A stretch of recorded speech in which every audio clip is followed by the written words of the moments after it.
Hi everyone, this is Crypto Kronos again. So welcome back sa ating crypto technical analysis. So Bitcoin pa rin ang update natin. But before we start, no financial advice here, only crypto analysis. Simulan na natin.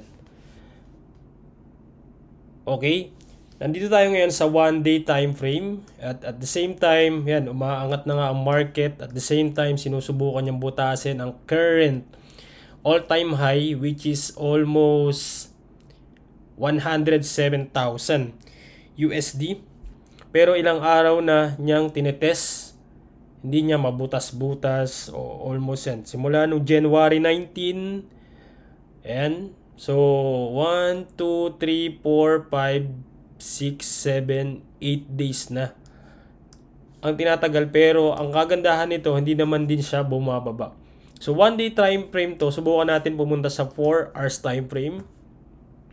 Sa 4 hours time frame, if you can see, so nilagyan ko na ng pattern so kanina ko pa kasi itong chine-check.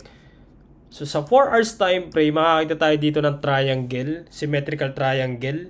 Okay? At the same time, saan ba pwedeng maglaro ang market? Siyempre, dito sa area na almost 99,000 to 106,000 USD. O, makikita natin kung mag-break out yan or mag-breakdown. So, ito yung support level, which is 99,000.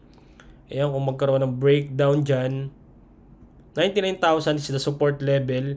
At kung ang mangyari naman is pataas ang market, okay, that is good news. But ano ba ang pwedeng potential na puntahan yan? Syempre, since pwedeng mag-set ng all-time high yan, pwedeng dito. Okay. Itong area na to, ang pwede niyang puntahan. Ito sa 115,000. 115,000. Then 115,000 sa area na yan. Kung mangyari man yan, that is almost round off natin 10%. 10% from the current value. Okay?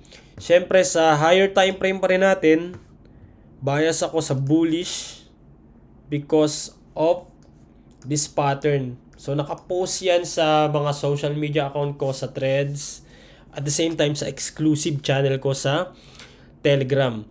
Pero kung gusto mo ng more updates about cryptocurrency, okay, hindi lang kasi weekly ako naglalabas ng video So kung gusto mo ng mas maraming chart like Ethereum, Solana, yan mga pinopost ko yan sa